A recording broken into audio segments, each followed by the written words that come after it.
¿Cómo le va? Bienvenidos. Esto es Historias que hicieron la historia. Y en la geografía argentina muchas veces uno se encuentra, nos ha pasado ya varias veces, con personas que han escrito parte, una pequeñísima parte quizás de la historia, pero una gran parte de la historia que tiene que ver con los inmigrantes, que tiene que ver con la lejana España, que tiene que ver con lo de Malvinas, que tiene que ver con la historia de esos hombres y mujeres que lucharon para tratar de legarnos un país un poco mejor y que muchas veces han sufrido los vaivenes de ese país. Esta es la historia del doctor Sáenz de Luque, Ricardo Sáenz de Luque, un cardiólogo que supo estar atendiendo heridos en la guerra de Malvinas, que supo ser un prestigioso profesional en la ciudad de Buenos Aires, en Sudáfrica, que también recorrió la tierra de sus abuelos, de sus bisabuelos, allá por la lejana Logroño. ¿Se acuerda de Logroño? Hicimos un programa hermoso. Usted quizás en el transcurso de este programa va a ver imágenes de ese Logroño que recorrimos alguna vez, de San Millán de la Cogolla. Bueno, este hombre, este doctor, está ahora afincado en Villa La Angostura. Y estuvimos hablando con él, porque sabe que escribió un libro dedicado al abuelo que no conoció. Entonces, yo le voy a invitar que venga conmigo aquí a la cámara y que nos cuente. ¿Cómo le va, Ricardo? Un gusto verlo. Un placer, mucho gusto. No sé si yo me equivoco. Muchos obesos vocablos, me parece, no es para tanto. Sí. Yo he tratado de ser un hombre culto en mi vida, no un sabio. Y los sabios siempre exageran sus cosas, son muy exagerados, muy soberbios. Entonces prefiero ser un hombre culto. He intentado serlo. Pero no es ningún santo usted, a pesar de que su apellido viene de santo. No, si yo estoy en la lista de los buscados por Dios, estoy en primera fila. Sí, claro, sí, vaya si lo sé. Vaya si lo sé. Así que... Bueno, cuénteme, ¿es cierto eso de que usted estuvo atendiendo a los combatientes de Malvinas, que estuvo en Sudáfrica, tuvo contacto con Favaloro y que además escribió un libro? Bueno, mi vida, gracias a Dios, no se ha aburrido nunca. Ha sido apasionada y tumultuosa, de la cual me alegro. Siempre digo que el día que entregue la pelleja, como dicen los españoles, de alguna forma se iba a decir qué paseíto he tenido, no me puedo quejar. Vivo con mi mujer, que hace 63 años que estamos juntos. La conocí en el colegio cuando tenía 14 años, siempre dije que la levanté en la calecita. Así que ese fue mi primero y único amor, fue amor a primera vista. Y ella me acompañó prácticamente en gran parte de mi carrera y en toda mi vida algo movediza. Sí, yo he sido oficial de la Fuerza Aérea, fui jefe de cardiología del Hospital Aeronáutico, para ser chiquitito, hacerlo concreto. Y después de la guerra de Malvinas, tuve una invitación a ir a Sudáfrica y me ofrecieron trabajo y me fui a trabajar a la Universidad de Pretoria y soy profesor de la Universidad de Pretoria. Estuve allí 2 años, volví a la Argentina pensando que el país cambiaba, pero nunca cambió, siguió siendo el mismo. ¿Y de golpe se vio en Villa La Angostura? Sí, en rigor a la verdad yo conocí este lugar en el año 56, porque vine con los salesianos al brazo Huemul, que está aquí cerca, está a unos pocos kilómetros. El lugar divino, no había nadie, esto estaba vacío, la ruta era una sola calle, una sola vía de ripio, los puentes eran de madera, y los árboles hacían un arco ojival que ayudaba una oscuridad tremenda. Sí. Y estuvo un mes y pico. Y de caña coligüe.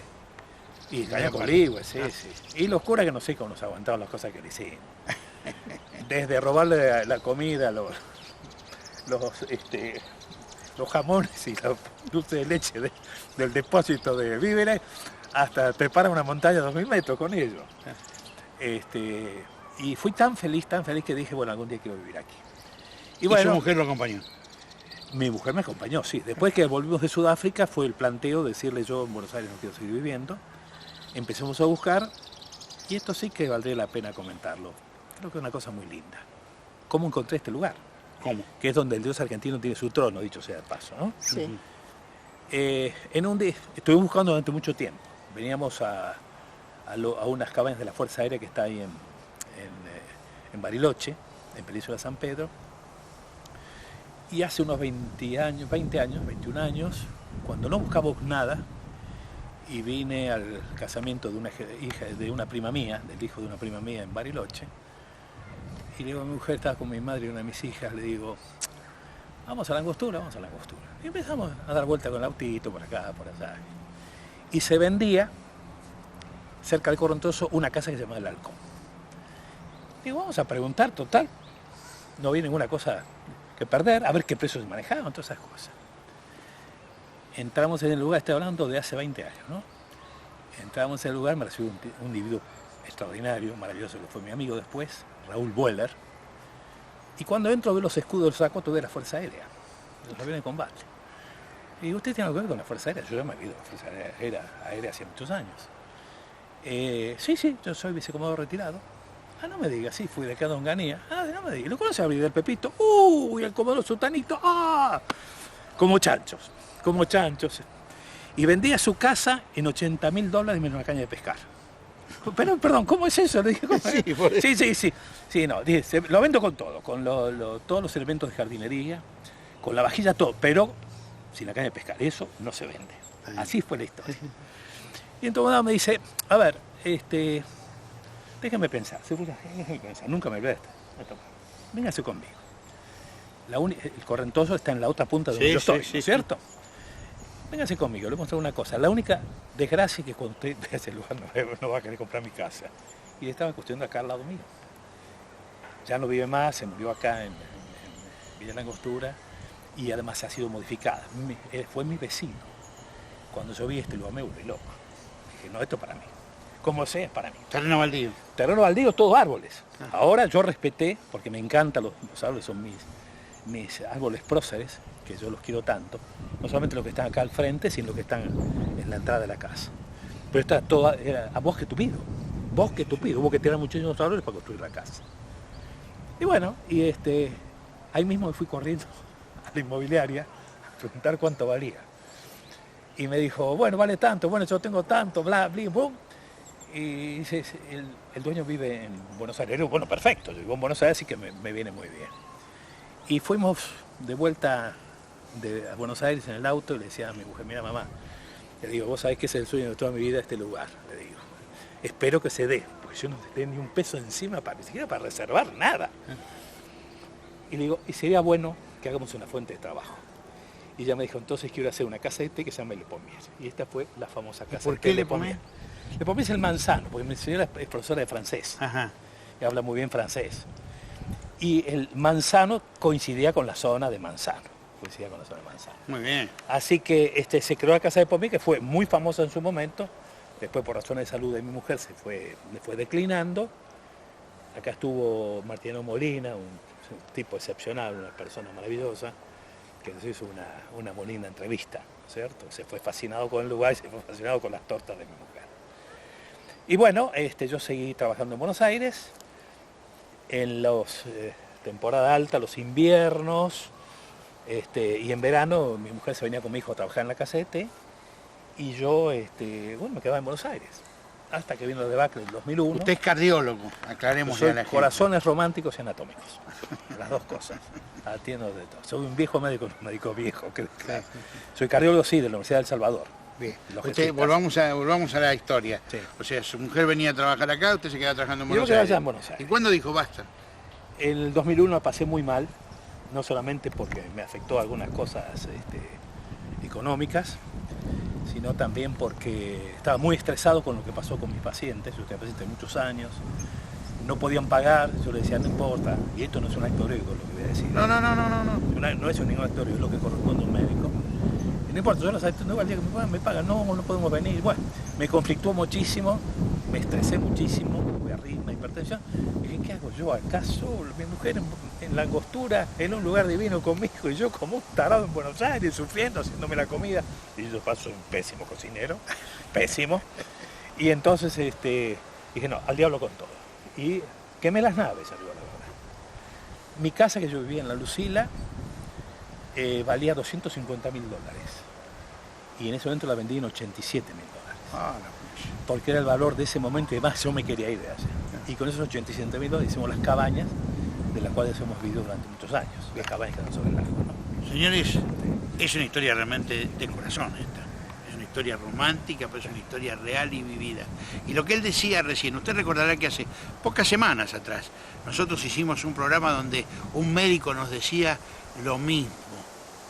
Pasaron 20 años y un médico nos decía, me dan mucho dolor mis pacientes que no pueden ni siquiera pagar la consulta, pero yo los atiendo igual, porque hay una relación entre el médico y el paciente, no es la relación económica, es la relación de persona a persona.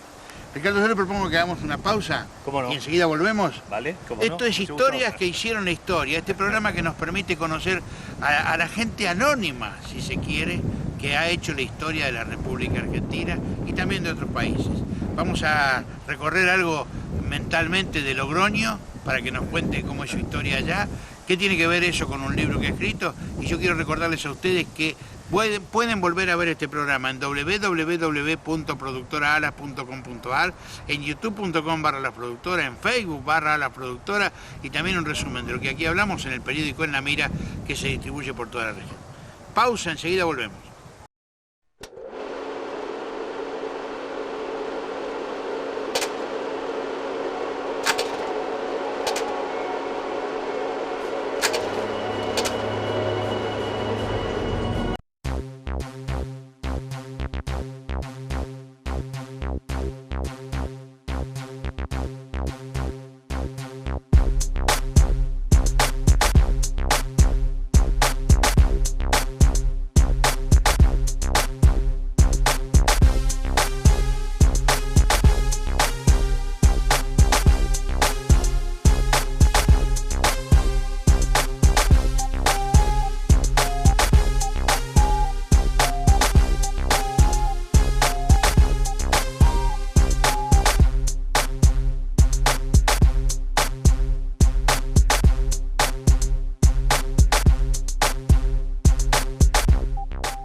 Los papeles higiénicos y rollos de cocina Family están realizados con papel reciclado, porque queremos lo mejor y queremos a nuestro planeta. ¿Qué estás esperando para sumarte? Papeles higiénicos y rollos de cocina Family. ¡Anímate a probarlos!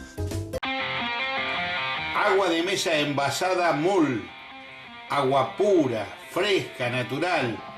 Entrega a domicilio sin cargo. Pídala ya al 4223-4454 o 4215-5739. Disfrútela en su hogar, en su empresa, en la escuela, en un centro sanitario, en todos lados. Agua MUL, agua de mesa envasada, agua natural para todos los hogares. Recuerde, 4223-4454, 4215-5739.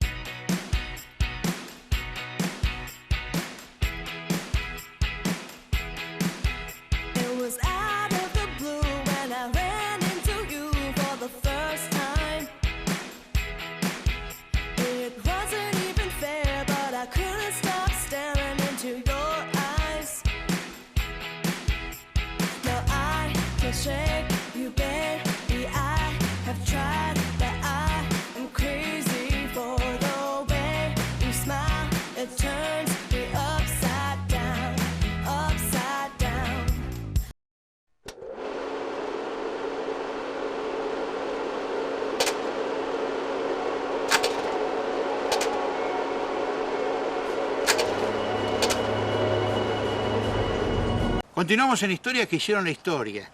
Uno a veces se sorprende cuando bucea en la vida de algunas de las personas. Es lo que pasa con el doctor Ricardo Sanz. Yo le voy a decir Ricardo Sanz. ¿Está bien? Sanz, Ricardo Sanz. Que no es ningún santo, pero que ha tenido cosas de santo. Porque, fíjese que me decía, mi abuelo en el diario de Logroño le hicieron una nota y en la nota dice: de tal hora a tal hora, pobres gratis. Y él acaba de decir recién, me mataba el dolor de los pobres que no podían pagar. Cómo se entrelazan a veces las vidas, ¿no? Así es. Cuéntele, ¿cómo es esa historia? Bueno, es un poquito larga, pero voy a tratar de abreviarla lo más posible. Yo me he dedicado a leer y escribir desde que vivo acá en la Angostura. Esa es la primera condición. Porque uno para escribir algo o para aprender a pensar, ¿no es cierto?, necesita del full time espiritual. Y cuando uno tiene una vida demasiado exigente, demasiado violenta, demasiado agresiva, uno pierde la condición de pensar y ahí es donde uno comete graves errores. Además comete graves errores por no tener tiempo para pensar, y acá tuve tiempo para pensar. Bueno, el hecho es que yo fui por primera vez a España en el año 1981 y fui con una información absolutamente inexacta, fragmentada, incierta, a Logroño. Y me desilusioné porque no encontré absolutamente nada. Año 1981. Bien, en el año 2010, porque acá sí, debo decir que el Señor cuando quiere, ¿sabes que Dios no conoce los caminos paralelos? Cuando quiere los cruza de cuando Él le da la gana. Unos primos míos argentinos que vivían en Canarias, uno de ellos se mudó al continente por razones de estudio de sus hijos. ¿Y a dónde se mudó? A Logroño. 2010. 2010 lo voy a visitar. 2010 me dice, así que tu abuelo era de Logroño. Sí, eso me dijeron. Yo ya no tenía ni idea, ni sabía nada, y además no me interesaba. A ver, dame los datos, me dice mi sobrino, de tu abuelo, a la mañana. Y hoy como hacen los jóvenes, ¿no? Con la computadora, al mediodía vino enloquecido. Pero tu abuelo era un tipo fenomenal, extraordinario. Me trajo los censos donde él vive, que se hacían en aquella época, donde él vivía, y de los estudios que había hecho como médico, etcétera, etcétera. Bueno, entonces empiezo a investigar, me entusiasmo muchísimo, me encanta la historia de él, parcialmente de él, y digo, bueno, voy a escribir una relación familiar. Y sobre la marcha digo, no, momentito, ¿por qué una relación familiar? Vamos a hacer la relación familiar, pero vamos a hacer una historia novelada. Y como he dicho, me he podido dedicar a leer tranquilo, me gusta mucho la filosofía. Dije, voy a empezar a armar una historia, que me demandó 8 años este libro. Y entonces hice un libro, en que en 3 cuartas partes es novelada, de hechos que no ocurrieron, pero podían perfectamente haber ocurrido en la época y los momentos que vivió mi abuelo en Logroño. Mi abuelo fue un famoso médico, formado en Francia, fue concejal en varias oportunidades en el Ayuntamiento de Logroño, fue fundador del Colegio Médico, que organizó las ordenanzas municipales, fue un campeón. Y además tuvo una vida apasionada. Siempre dije, ya es apasionado en el sentir y racional en el saber. Y yo, para mi sorpresa, me sentí identificado con mi abuelo como si, de una forma increíble. Tuvimos la misma personalidad. De los discursos de mi abuelo, que saqué del ayuntamiento escrito, tenía la misma persona mía, es exactamente la misma. Y lo gracioso que no lo dije yo, lo dijeron unos amigos míos que le hicieron el libro. Pero si vos sos tu abuelo, me dijeron. Así que, he tratado de honrarlo, el apellido de mi abuelo, todavía no lo he logrado del todo, porque él fue vilmente acusado de una tentativa de asesinato. Es tan vergonzoso lo que pasó, que está documentado en los diarios de la época, del diario La Rioja. Y está también documentado porque el periodista de aquel momento, los escritos fueron literalmente taquigráficos. Y se cuenta que es una cosa de lo más burda. El hecho real es que, ¿qué pasaba? Que mi abuelo se enamoró de una mujer casada. Le había sido viudo, su primera mujer, la esposa de un boticario famoso en Logroño, famoso y muy capaz, porque el trabajo de él es científico, porque en aquella época era un químico de primera, se muere súbitamente. ¿Y por qué digo súbitamente? Esto vale como anécdota. Porque la palabra muerte súbita no existía en aquella época. Pero dice así, y murió tan rápidamente que no se pudieron mezclar los sacramentos. Por eso sé que es una muerte súbita. Sí. Y él se enamora de una mujer casada con un teniente coronel jefe del regimiento de Logroño. Y se escapa. Y ahí se arma el lío. El tema es que el militar lo delata, como él dice que intentó matarlo a él, que su mujer le había comentado. Lo gracioso es cuando el teniente coronel dice toda esta historia, mi abuela, estaba embarazada de mi padre en Barcelona. Había escapado. Y yo creo que la historia no sé cómo termina, porque no hay ningún documento. He ido al archivo histórico de Logroño y no he encontrado ni la sentencia. No he encontrado la sentencia, no existe, no está escrita la sentencia. Así que lo que sospecho que se llegó, vamos a decir, una especie de arreglo. Si vos te vas de acá, eliminamos tu sentencia, que eran 2 años de cárcel a cumplir, Sí. Y no te matamos. Yo creo que se fue amenazado de muerte. La pauta está que yo no tengo datos del ingreso de mi abuelo en la Argentina, no aparece en ningún lado por apellido, ni de él ni de mi abuela. Ni en el hotel de inmigrantes, ni en el registro, en ningún lado. Absolutamente, 300 veces busqué eso y no lo encontré. Ni lo voy a encontrar, pues se movió con un nombre supuesto. Esto es a 1907, yo no sé, mi padre nace a fin de 1907, así que sospecho que por un año no se movieron de España. Probablemente él pasó por Francia. Son ideas mías, yo no tengo certeza de eso. Y después se movió de allí. Pues seguramente estaba amenazado de muerte. Bien. Bueno, llegan a Argentina la familia. No tengo idea porque mi abuelo, lo que sé que atendió a la comunidad española de Buenos Aires. No, pero yo te digo, llegaron a Argentina. Llegaron a Argentina, usted está en Argentina. Sí, sí, sí. Y nació en Argentina. Nací en Argentina, sí. Bueno, ¿y cómo es su vida? Crecer, estudiar y recordar sin conocer a su padre y sin conocer a su abuelo. ¿Cómo es este milagro? No es ningún milagro. A ver, cuénteme. Este es como me parece que es como, si uno no se dedica a estudiar, no puede tener la alegría de saborear el conocimiento. Hay que usar mucho tiempo de estudio. Pero esto fue ya una cosa que me fue impresionando, en la medida que iba trabajando, me fue impresionando tanto la vida aventurera de mi abuelo, la capacidad de mi abuelo. Fue hijo natural de un marqués. Vivió en una época que era muy complicada. Él era además republicano, no era monárquico. Así que no lo haber pasado muy bien. Y mi bisabuela, que de haber sido un genio de mujer, era una modista. No obstante, el marqués, mi bisabuelo y escribano famoso en Logroño, finalmente a los 23 años lo reconoce como hijo, como su queridísimo hijo, le da toda su fortuna y promete casarse con Agustina, mi bisabuela. Y se debe haber casado porque en los censos ella figuraba soltera, soltera, soltera y de repente aparece viuda. Así que se casó con la modistita, de la cual sospecho que estaba tremendamente enamorado. Porque la sostiene, el marqués no se casa nunca más, la sostiene a ella y le da un edificio para que viva. Y digo un edificio porque mi bisabuelo era el dueño de Medio Logroño en el sentido estricto de la palabra. Tenía 5 edificios, de los cuales hay 4 todavía. Y uno de ellos no figuraba en su patrimonio. Esto lo encontré en el archivo histórico de Logroño. ¿Y el patrimonio de su bisabuela?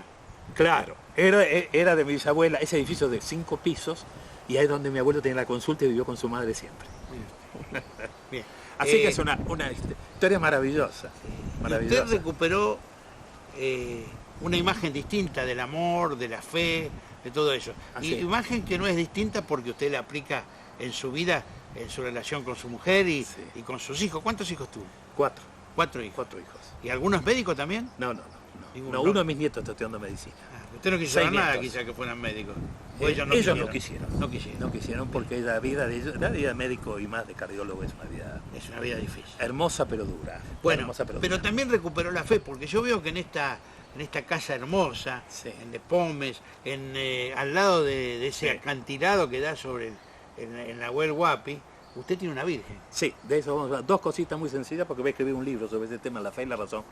Una cosa muy complicada, pero para sintetizarlo.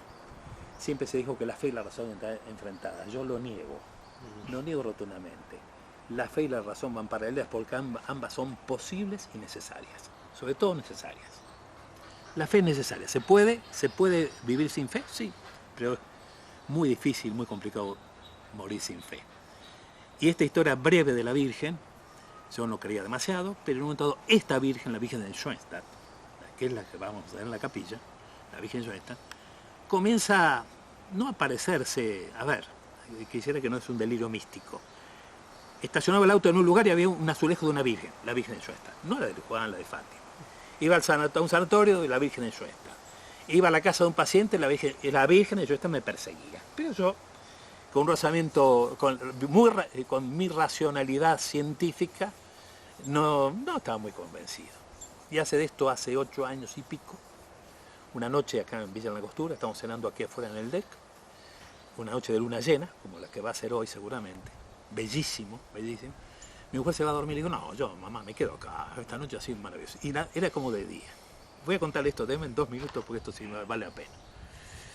Y entonces yo hice, ahora va a ver que la Virgen es un vitró, hecho por una prima mía que es una artista de excepción. Digo, ¡ay caramba! ¿Cómo se verá la Virgen con la luna? Pues yo cuando diseñé la capilla, el diseño de la capilla es mío, puse la posición del vitró de tal forma que a las 12:30 del mediodía del verano se ilumina el vitró, por el sol, la habitación del sol, etc. Digo, coño, ¿cómo se verá con la luna. Entonces bajo hasta el acantilado, en plena oscuridad, son la luna, me arrodillo, miro, una viaje negativa de la Virgen, nada, ni fu ni fa, y empiezo a sentir, esto fue muy breve, pero una cosa caliente que me chorrea por la nariz. Y digo, caramba, digo, si yo no estoy llorando, ¿qué es lo que pasa? Y además estaba en la oscuridad, no veía nada. Cuando salgo de allí, era sangre. Tengo guardado el pañuelo para justificar que eso fue. Debo estar soñando, porque cuando viene la luz, me seco y no sangre más. A mí nunca me sacaron la ley, nunca en la vida. Más que cuando era chico, que salimos donde no había bullying. Ustedes saben, cuando yo era chico no había bullying, no. Pero afuera. Y lo agarraba a las piñas, a veces uno cobraba y se cobraba el otro, claro. Pero se acababa el bullying. Sí, correcto. Y entonces, fue una cosa, demasiada coincidencia, que yo ahí, no emocionado, nada, fue curiosidad, me arrodillé para ver mejor la Virgen, no ni siquiera va a eso, y me relacioné entonces, pero si yo no estoy llorando, ¿cómo puede ser que me esté haciendo esto caliente que me chorrea? Pensaba que eran lágrimas, pero no, era sangre. Bueno, cada uno piense lo que quiera, pero ahí me volvió un poco la fe. Igual tengo la desgracia de que la razón me jode la vida, pero bueno, ¿qué vamos a hacer? ¿Qué Muy vamos bien. a hacer? Vamos llegando ya al final del programa y la historia de Ricardo da para en algún momento volver a Villa Langostura y hablar mucho sobre ese libro y que en algún momento les vamos a contar también algunos de los capítulos de ese libro que él escribió a ese abuelo que no conoció. Yo no tengo palabras para agregar, porque realmente hemos hablado tanto detrás de cámara, me he contado cosas tan maravillosas que quisiera, pero no podemos hacer un programa de 2 horas. Entonces lo comprometo para que en otro momento hagamos otro Cuando programa. quieran, acá voy a estar. Acá, o sobre la tierra o bajo la tierra, acá seguro. Y en todo caso, con la lápida que había puesto Grucho Márquez, dice, perdón que no me levante. Ricardo, muchas gracias. No, por nada, un placer entrarnos en mi casa. A usted también, muchísimas gracias por habernos acompañado una vez más en Historias que hicieron la historia. Mi nombre es Carlos Siniscalchi, yo quiero invitarlos para que en las próximas ediciones del programa nos siga acompañando y quiero recordarles que ustedes pueden volver a verlo en www.productoraalas.com.ar, en youtube.com/alasproductora y en Facebook /alasproductora. Hasta la próxima, gracias.